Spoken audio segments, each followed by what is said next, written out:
It was never easy, what with Frank Jennings and I being the only private detectives in town, but this was my life, and life had its trials. Have a seat.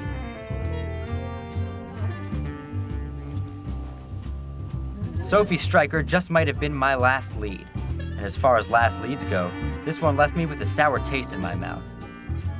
See, a girl like Sophie carries a reputation with her. Did you want to ask me An some independent questions? woman with a take-no-shit attitude and the stunning beauty to back it up. She might be tough to crack, but I was sure as hell gonna give it my all. I'm sorry, am I in the wrong This place? case could mean finally taking my place over Frank Jennings as the sharpest detective my city's ever seen. Miss Stryker, may I take a minute of your time for some questions? All right. But let's skip the silence this time. As I'm sure you know, Leonard Stein was found dead last week. I understand you... As I continued with the standard questions, What are you... something changed in me. You know what? I'm just gonna go ahead and leave. Goodbye, Mac Robinson.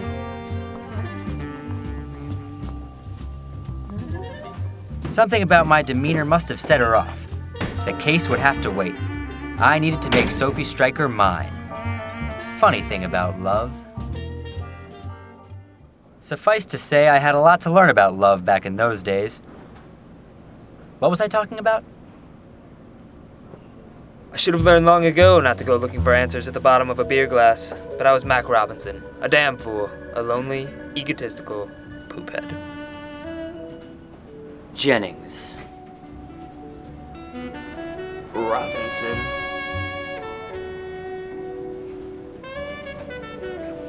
Of all the gin joints in all the towns in all the world, you just had to walk into mine. Please, you don't own the joint, Robinson.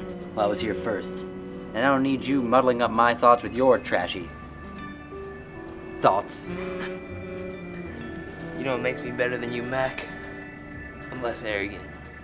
These crazy spiels and excessive tangents, that's Sam Spade amateur stuff.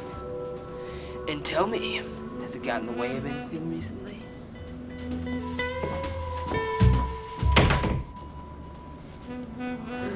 Looks like I'm gonna bring your ego down a few notches. How do you plan to do that? Inner monologue battle. And that's when Sophie Stryker waltzed in the doorway in front of me. She wore a slender red dress laced in black. How could I bring myself to forget the shine of her eyes, that faint glimmer of undying hope? It was, well, it was 2 hours long, so points for stamina. But it was good, though. Frank, you wanna give it a shot? Yeah. This is the city where dreams go to die. It's my job to find out who pulled the trigger. It gave me chills. Frank wins. He said 2 sentences. And that's all I need. And if you think this is over, Robinson, you're dead wrong. Dead wrong.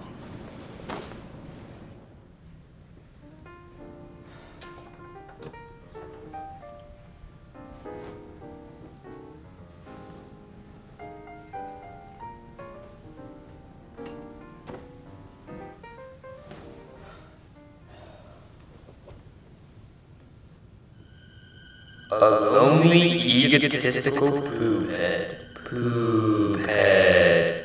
Poo-head. Poo-head. Enough! I yelled out for it to stop, somehow genuinely thinking that would help. I can assure you, it wasn't just for the dramatic effect. Same with my office's cool yet completely unpractical lighting. Frank, where are you? All right, Jennings. You win. I concede. Perhaps there was something to his rabble after all. Frank Jennings had a point. You're damn right I did. Damn it, Frank, where are you?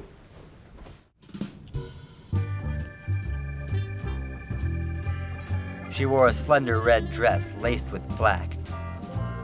I tried to take it all in at once, but Good afternoon, Miss Stryker. I'll get right to it. I think we started off on the wrong foot. Will you give me a second chance? I'm listening. so far so good.